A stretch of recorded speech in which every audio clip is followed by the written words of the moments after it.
Sebuah roda pesawat berukuran besar mencium aspal landasan pacu yang masih hitam, pekat di tengah kawasan yang dikelilingi oleh ladang tebu serta perbukitan hijau jauh dari pusat ibu kota provinsi. Anda akan segera membongkar teka-teki paling menarik di balik keputusan strategis pemerintah Indonesia yang secara masif mendirikan bandar udara internasional di lokasi-lokasi terpencil yang awalnya dianggap tidak masuk akal oleh para pengamat penerbangan sipil dunia. Melalui pembahasan mendalam ini, Anda akan memperoleh kalkulasi real mengenai anggaran pembangunan infrastruktur penerbangan sipil, rahasia di balik skema pendanaan pihak swasta murni tanpa menggunakan anggaran pendapatan dan belanja negara, serta bagaimana strategi pemencaran titik logistik udara ini secara langsung mengubah rute perdagangan komersial di kawasan Asia Tenggara. Pita konektivitas udara regional tidak lagi berputar pada konsep hub tunggal yang padat, melainkan sedang dipecah secara cerdas ke dalam jaringan sirkulasi ekonomi baru yang langsung menyentuh titik-titik produksi komoditas utama di daerah pedalaman. Jika Anda sedang menyimak ulasan eksklusif mengenai dinamika geostrategi transportasi udara, perluasan wilayah ekonomi baru, serta manuver berani di balik pembangunan bandara di kawasan non-metropolitan ini, mari bersama membantu saya mematahkan sebuah pandangan skeptis dari seorang kolega industri penerbangan komersial asal Kuala Lumpur. Dalam sebuah diskusi panel mengenai masa depan transportasi udara Asia beberapa waktu lalu, rekan tersebut mengklaim bahwa ulasan video digital yang membedah detail teknis panjang landasan pacu, ketebalan lapisan aspal pendaratan, serta kalkulasi finansial infrastruktur daerah tidak akan pernah bisa menarik perhatian 10.000 subscriber karena dianggap terlalu spesifik bagi penonton awam. Namun, saya sangat percaya bahwa semua yang hadir di sini adalah kelompok penonton dengan tingkat literasi ekonomi dan geopolitik yang sangat tinggi, menyukai sajian fakta konkret berbasis data empiris, serta memiliki solidaritas yang luar biasa untuk membuktikan bahwa konten edukasi berbobot akan selalu mendapatkan tempat terbaik di hati masyarakat. Mari kita buktikan bersama bahwa anggapan skeptis itu keliru dengan cara menekan tombol subscribe serta memberikan tanda suka pada video ini sekarang juga sebagai langkah nyata penguatan komunitas pencinta strategi industri di ruang digital. Selamat sejahtera kepada semua sahabat saya di mana jua berada. Mari kita langsung mengupas tuntas seluruh rahasia tersembunyi di balik pembangunan bandara baru Indonesia yang ditempatkan di lokasi-lokasi yang tidak pernah diperhitungkan oleh banyak orang di seluruh dunia. Kecepatan penempatan panjang landasan pacu hingga mencapai 3.300 meter dengan spesifikasi teknis tinggi yang mampu melayani pesawat berbadan lebar jenis Boeing 77 atau Airbus 330 adalah bukti nyata bahwa sebuah bandara tidak sedang disiapkan untuk penerbangan rute domestik jarak pendek semata. Sebagai pihak yang konsisten mengamati pergerakan arus modal logistik dan perkembangan infrastruktur transportasi makro di Asia Tenggara pada pertengahan tahun 2026 ini, maraknya pembangunan bandara di wilayah sekunder menyajikan sebuah lompatan rekayasa spasial yang sangat menarik untuk dibedah. Ada satu rahasia besar mengenai skema kerjasama pemanfaatan aset jangka panjang dan perhitungan tarif pelayanan jasa penerbangan internasional terintegrasi yang sengaja saya simpan untuk bagian tengah analisis ini, di mana formula finansial tersebut sukses mendatangkan investasi swasta bernilai belasan triliun rupiah tanpa membebani keuangan negara sama sekali. Arus perubahan ini kini sedang memaksa para operator maskapai internasional dan konsultan logistik global untuk menata ulang rute penerbangan kargo serta jadwal perjalanan penumpang mereka melintasi wilayah udara Nusantara. Mari kita lihat bersama bagaimana kondisi peta penerbangan sipil dan pergerakan logistik udara di kawasan regional sebelum jaringan bandara baru di wilayah sekunder ini mulai beroperasi secara penuh akhir-akhir ini. Selama berpuluh-puluh tahun, pergerakan pesawat udara dan penumpukan kargo ekspor selalu terpusat di bandara-bandara utama kota metropolitan besar seperti Bandara Soekarno-Hatta di Tangerang atau Bandara Juanda di Surabaya, yang berakibat pada tingkat kepadatan jadwal penerbangan yang sangat ekstrim serta antrean panjang di ruang udara yang memicu pemborosan bahan bakar aftur. Apakah efisien jika seluruh komoditas unggulan daerah dan mobilitas pelaku bisnis internasional dari wilayah pedalaman harus selalu disalurkan memutar melintasi pusat-pusat kota besar yang sudah mengalami kelebihan beban aktivitas harian? Jelas sekali bahwa model distribusi konvensional lama ini merupakan sebuah pemborosan waktu operasional yang sangat masif. Dan itulah mengapa langkah radikal mendirikan pusat pertumbuhan udara baru seperti Bandara Doho di Kediri, Jawa Timur, Bandara Singkawang di Kalimantan Barat, hingga Bandara Siboru di Fakfak, Papua Barat, langsung menjadi jawaban konkret bagi efisiensi ekonomi regional. Di bandara-bandara baru inilah, armada pesawat jet komersial berkapasitas ratusan penumpang dapat mendarat dengan mulus, memangkas waktu perjalanan darat hingga berjam-jam, serta mengeliminasi biaya tinggi logistik sekunder yang selama ini mencekik margin keuntungan para pelaku usaha lokal. Biaya operasional penerbangan akibat waktu tunggu pesawat di ruang udara bandara yang padat sebelum optimalisasi jaringan bandara sekunder ini bisa menelan biaya ekstra hingga ribuan dolar Amerika Serikat per jam untuk konsumsi bahan bakar jet ekstra. Setelah sistem navigasi udara modern dan infrastruktur landasan pacu baru di daerah sekunder ini dioperasikan, efisiensi waktu terbang dapat dipangkas secara dramatis, memberikan kepastian jadwal pendaratan yang sangat tinggi bagi setiap maskapai yang melintas. Efisiensi luar biasa ini secara instan menurunkan beban biaya logistik udara hulu hingga 30% bagi pengiriman komoditas bernilai tinggi yang membutuhkan penanganan cepat menuju pasar internasional. Kunci dari keberhasilan penyerapan arus penerbangan ini bukanlah sekadar kemegahan gedung terminal penumpang semata, melainkan integrasi sistem pemanduan lalu lintas udara digital yang terhubung langsung dengan pusat kendali ruang udara nasional yang beroperasi penuh tanpa henti sepanjang tahun. Untuk memberikan Anda demonstrasi konkret mengenai kekuatan penetrasi ekonomi from pembangunan bandara di lokasi tak terduga ini, mari kita bedah arsitektur pembiayaan dan operasional Bandara Doho di Kediri yang mencatatkan sejarah baru dalam dunia penerbangan nasional. Kompleks penerbangan berskala internasional yang menelan biaya investasi swasta murni melampaui angka 13 triliun rupiah ini dibangun sepenuhnya oleh perusahaan produsen tembakau raksasa dalam negeri melalui skema kerjasama pemerintah dan badan usaha atas prakarsa swasta. Langkah finansial berani ini menepis anggapan lama bahwa pembangunan infrastruktur transportasi udara berskala masif dengan panjang landasan 3.300 meter dan lebar 45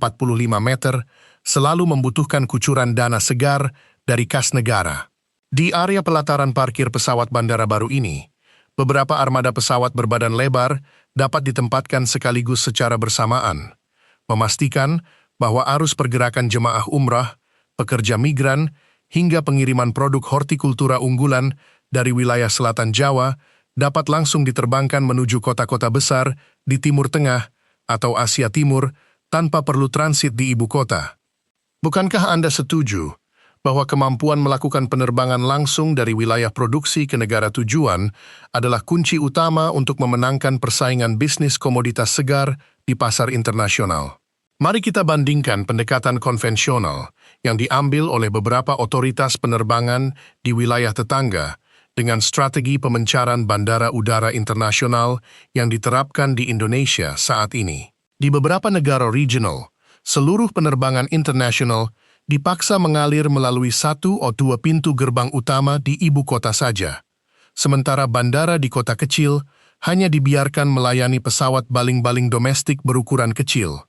Sebuah pendekatan yang memaksa pengusaha daerah membayar biaya logistik darat ganda serta menanggung risiko kerusakan barang yang tinggi selama proses transit darat menuju hub utama. Sementara itu, di jaringan bandara baru Indonesia, para petani kopi premium, pengrajin industri kreatif, hingga pengelola destinasi wisata bahari di pelosok daerah kini memiliki akses langsung ke ruang kargo pesawat jet internasional yang berada tepat di halaman belakang kawasan produksi mereka sendiri.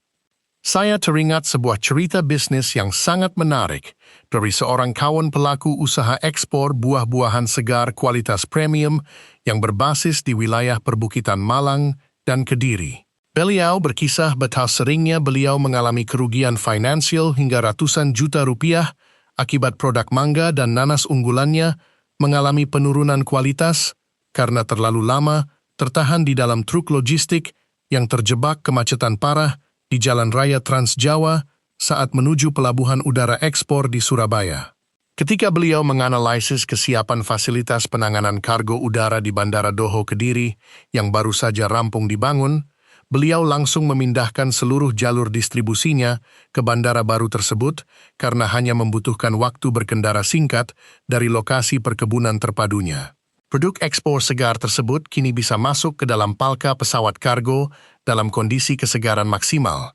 langsung terbang menuju pasar konsumen utama di Singapura serta Jepang dan menghasilkan keuntungan bersih yang jauh lebih tebal berkat hilangnya biaya penanganan ganda di bandara transit lama.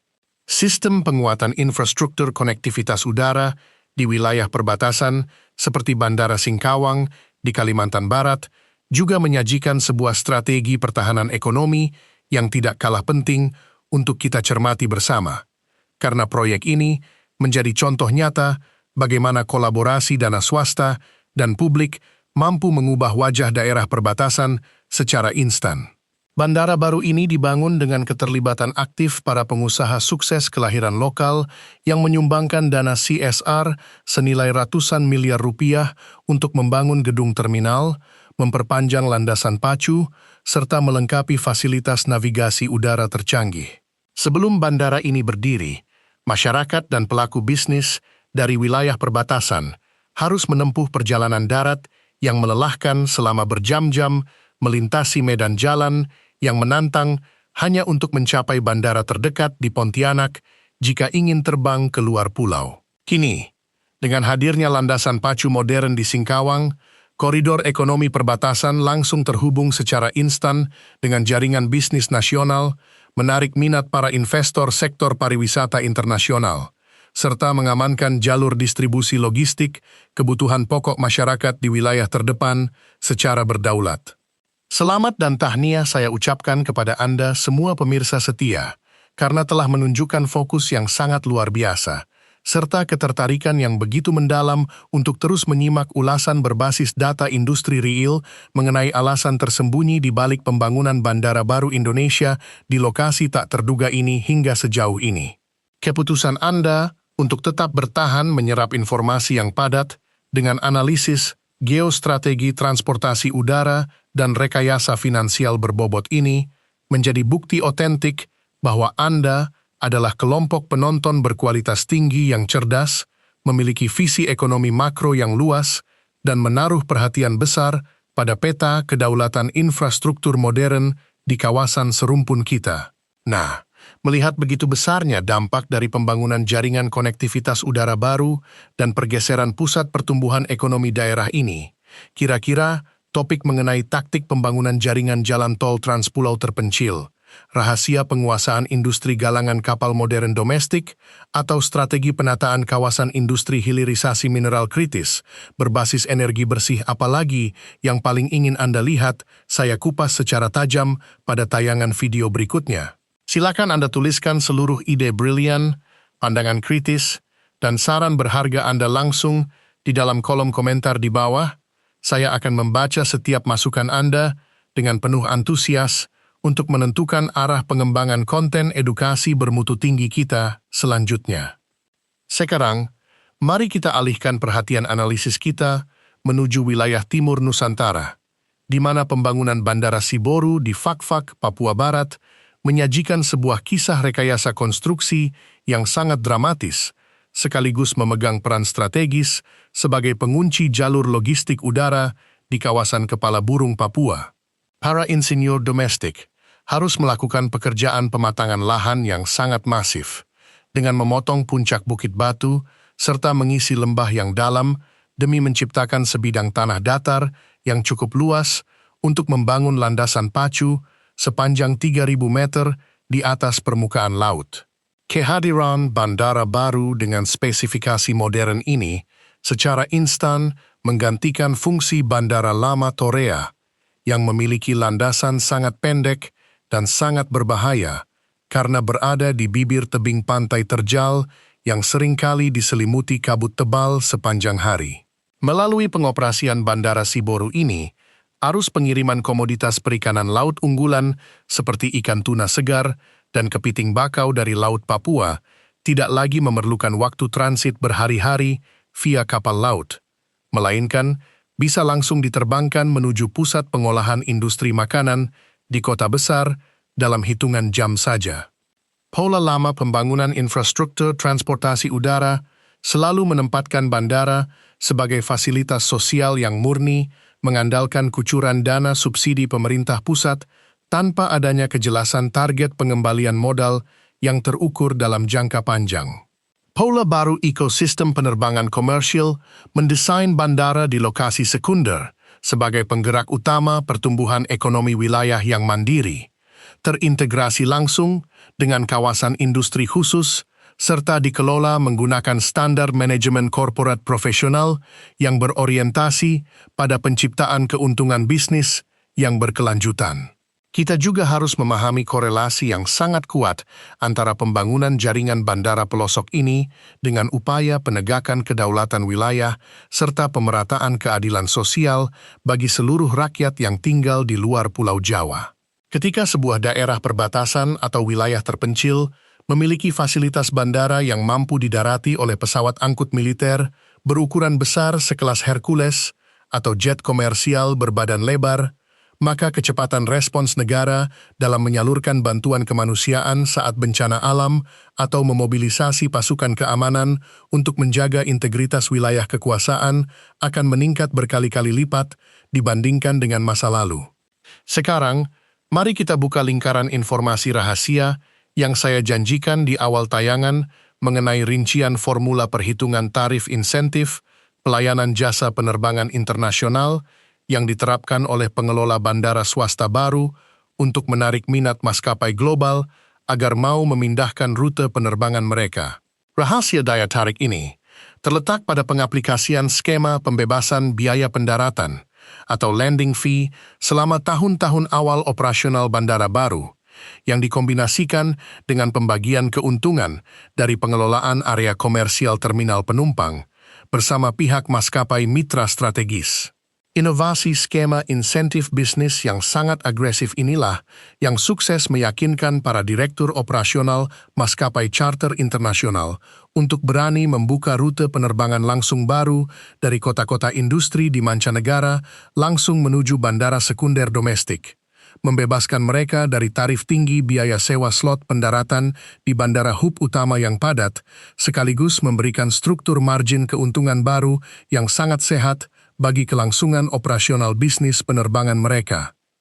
Melalui seluruh rangkaian pemaparan data penerbangan sipil real, kalkulasi penghematan biaya bahan bakar aftur yang akurat, serta pembongkaran arsitektur skema kerjasama investasi swasta murni yang telah kita bedah secara mendalam bersama-sama sepanjang tayangan video ini,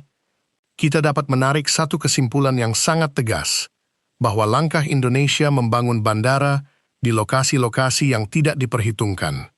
Banyak orang bukan didasari oleh keputusan politik tanpa perhitungan,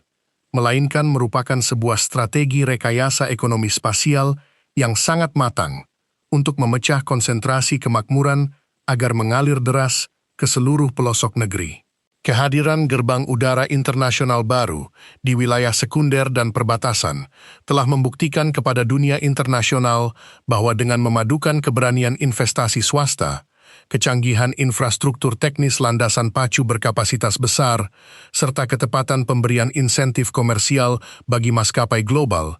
Indonesia telah berhasil mengunci posisi strategisnya sebagai pemain utama konektivitas udara yang mandiri dan berdaulat di Asia Tenggara. Lompatan besar dari arsitektur transportasi udara baru ini telah meruntuhkan paradigma lama tentang pembangunan yang Jawa-sentris, mempersembahkan sebuah model nyata dari percepatan pembangunan infrastruktur yang berdampak nyata bagi penguatan daya saing ekonomi bangsa di panggung dunia. Secara garis besar, terdapat 3 poin kunci yang menjadi pilar utama di balik alasan sebenarnya pembangunan bandara baru Indonesia di lokasi tak terduga saat ini. Pertama, pengaplikasian skema kerjasama pemerintah dan badan usaha atas prakarsa swasta murni seperti pada Bandara Doho Kediri yang sukses menghadirkan infrastruktur penerbangan internasional bernilai belasan triliun rupiah tanpa membebani keuangan negara. Kedua, pemencaran titik pintu gerbang udara internasional langsung ke wilayah produksi komoditas unggulan dan kawasan perbatasan guna memangkas biaya logistik sekunder serta menurunkan waktu tunggu operasional armada pesawat kargo hingga 30%. Ketiga, penguasaan rekayasa konstruksi ekstrim di medan sulit wilayah timur seperti Bandara Siboru Fakfak untuk mengamankan ketahanan logistik nasional sekaligus meningkatkan kemampuan respons strategis pertahanan negara di wilayah terdepan. Jangan pernah lupa untuk terus memberikan bentuk apresiasi dan dukungan terbaik Anda bagi keberlangsungan saluran edukasi digital yang syarat data faktual dan analisis makro berkualitas tinggi ini dengan cara menekan tombol suka pada tayangan ini, membagikan video strategis ini kepada seluruh rekan profesional di jaringan kerja Anda, serta menuliskan setiap pemikiran kritis Anda secara aktif langsung di dalam kolom komentar di bawah, agar wadah diskusi cerdas kita senantiasa tumbuh produktif, melahirkan wawasan-wawasan yang mencerahkan masa depan perekonomian kita semua. Jaringan konektivitas udara masa depan sedang dibangun dengan sangat kokoh dari pinggiran Nusantara, dan strategi pembangunan gerbang udara yang terintegrasi dengan pusat pertumbuhan baru inilah yang akan membawa kemakmuran ekonomi bangsa melesat tinggi ke angkasa luar biasa.